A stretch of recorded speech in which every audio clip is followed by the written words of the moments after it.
இயேசு கிறிஸ்துவின் இணையற்ற நாமத்தில் என் உள்ளங்கைகளில் உன்னை வரைந்திருக்கிறேன் என்கிற ஆண்டவர் கொடுத்த வாக்கு தத்தத்தோடு கூட சேர்ந்து கிறிஸ்துவில் விசுவாச ஊழியங்களின் சார்பில் உங்கள் அனைவருக்கும் என்னுடைய அன்பான வாழ்த்துதல்களை தெரிவித்துக் கொள்கிறேன். இன்றைய நாளுக்கான கோல்டன் ஆப்பிள் எரேமியா தீர்க்கதரிசியின் புஸ்தகம் 32 அதிகாரம் 27 வசனம். இதோ நான் மாம்சமான யாவருக்கும் தேவனாகிய கர்த்தர், என்னாலே செய்யக்கூடாத அதிசயமான காரியம் ஒன்றுண்டோ? இன்றைய செய்தியின் தலைப்பு, ஆண்டவரால் கூடாத காரியம் ஒன்றுமில்லை. ஒருமுறை ஒரு சிறுவன் தன் குடும்பத்தோடு கூட ரயிலில் பயணம் செய்து கொண்டிருந்தான். அவன் கையில் ஓய்வு நாள் பாடசாலை புத்தகத்தை வைத்து வண்ணம் தீட்டிக் கொண்டிருந்தான். ஆண்டவர் படைத்த வானம், ஆண்டவர் படைத்த சூரியன், ஆண்டவர் படைத்த நட்சத்திரங்கள் ஆகியவற்றுக்கெல்லாம் வண்ணம் தீட்டும் போது பிரமிப்படைந்தவனாக தேங்க்யூ ஜீசஸ், தேங்க்யூ ஜீசஸ் என்று சொல்லிக் கொண்டிருந்தான். ரயில் வண்டியில் பக்கத்தில் கடவுள் நம்பிக்கை இல்லாத ஒரு மனிதர் உட்கார்ந்து கொண்டிருந்தார். அந்த சிறுவனை கவனித்த அந்த மனிதர், செய்ய முடியாதது ஏதோ செய்து விட்டது போல கடவுளுக்கு நன்றி சொல்கிறாயே, அவர் எங்க இருக்கிறார் என்று காட்டு, என்னிடம் உள்ள இந்த அழகான ஆப்பிளை உனக்கு கொடுக்கிறேன் என்று சொன்னாராம். அந்த மனிதனை உற்று பார்த்துவிட்டு அந்த சிறுவன் சொன்னானாம், ஐயா, நீங்கள் கேட்கிற ஆண்டவர் எந்த இடத்தில் இல்லை என்று நீங்கள் சொல்லுங்கள், நான் உங்களுக்கு ஒரு கூடை ஆப்பிள் பழங்கள் தருகிறேன் என்று சொன்னானாம். என்னையும் உங்களையும் சூரியனையும் சந்திரனையும் படைத்தவர் அவர். அவரால் படைக்கப்பட்ட நீங்கள் படைத்தவர் எங்கே என்று கேட்பதற்கு என்ன தகுதி இருக்கிறது என்று கேட்டபோது அந்த மனிதன் தலை குனிந்தாராம். இன்றைக்கு அந்த மனிதனைப் போலவே நம்மோடு கூட இருக்கிறவர் சர்வ வல்லவர். அவரால் செய்யக்கூடாத அதிசயமான காரியம் ஒன்றுமே இல்லை. அவர் இயற்கைக்கு அப்பாற்பட்டதும் மனிதர்களால் நம்ப முடியாததுமான அதிசயமான காரியங்களை செய்கிறார் என்பது பலருக்கு இன்னும் தெரிவதில்லை. கையில் வெண்ணெயை வைத்துக் கொண்டு நெய்க்கு அலைவதைப் போல ஆண்டவரிடம் கேட்பதை விட்டுவிட்டு பல இக்கட்டான சூழ்நிலைகளில் பல மனிதர்களின் உதவிகளை நாடி சென்று கொண்டிருக்கிறோம்.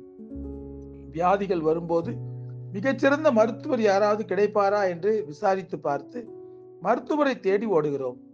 நீதிமன்ற வழக்குகளில் எவ்வளவு செலவானாலும் பரவாயில்லை, சிறந்த ஒரு வழக்கறிஞர் வேண்டும் என்று அலைகிற கிறிஸ்தவ குடும்பங்கள் இருக்கிறார்கள். பொருளாதார தேவைகள் நெருக்கும் போது செல்வம் படைத்தவர்கள் உதவி செய்வார்கள் என்று நினைக்கிறோம். எதுவும் தவறு இல்லை. ஆனால் மேற்கண்ட உலக நம்பிக்கைகள் எல்லாம் பொய்த்து போகும்போதுதான் வானத்தை அண்ணாந்து பார்க்கிறோம். ஏன் தெரியுமா? பரலோகத்திலிருந்து ஒத்தாசை கிடைக்காதா என்பது மட்டும் நம்முடைய நோக்கமல்ல. மேலே வானத்தையும் அதில் தொங்கிக் கொண்டிருக்கிற சூரியனையும் நட்சத்திரங்களையும் சந்திரனையும் உருவாக்கியவரால் நம்முடைய வாழ்க்கையில் அற்புதம் செய்ய முடியாதா என்கிற அங்கலாய்ப்போடு கூட தான் வானத்தை அண்ணாந்து பார்க்கிறோம். இந்த உலகத்தில் மாம்சமான யாவருக்கும் அவர் ஒருவரே தேவன்.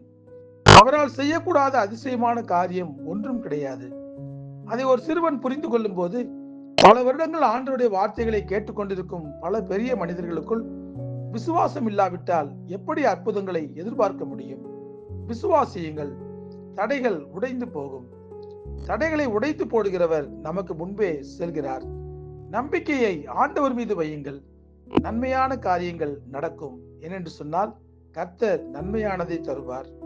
ஆண்டவர் செய்வதை யாராலும் எப்போதும் ஒருவராலும் தடுக்க முடியாது. நம்புங்கள். ஜெபிப்போமா? அன்புள்ள ஆண்டவரே, பல சமயங்களில் எங்களுடைய வாழ்க்கையிலே நெருக்கங்கள் சந்திக்கும் போதெல்லாம், இக்கட்டுகள் வரும்போதெல்லாம் என்ன நடக்குமோ என்று சொல்லி கலங்கி போகிறோம். ஆனால் என்னால் செய்யக்கூடாத அதிசயமான காரியம் ஒன்றுண்டோ என்று கேட்கிற உம்முடைய வார்த்தைகளை வாசிக்கும் போது எங்களுடைய வாழ்க்கையில எப்படிப்பட்ட தடைகளையும் உடைத்து போட்டு அதிசயமான காரியங்களை செய்ய உம்மால் முடியும் என்று சொல்லி விசுவாசம் எங்களுக்குள் வருகிறது. அந்த நிச்சயத்தோடு கூட உம்மை நோக்கி நாங்கள் பார்க்கிறோம். ஆண்டவரே, எங்களுடைய வாழ்க்கையிலே அதிசயமான காரியங்களை செய்து எங்களை மகிழ்ச்சிப்படுத்துங்க. உங்க மீது மாத்திரம் விசுவாசம் வைத்து உம்மை நோக்கி பார்த்து ஜெபிக்கிறோம்.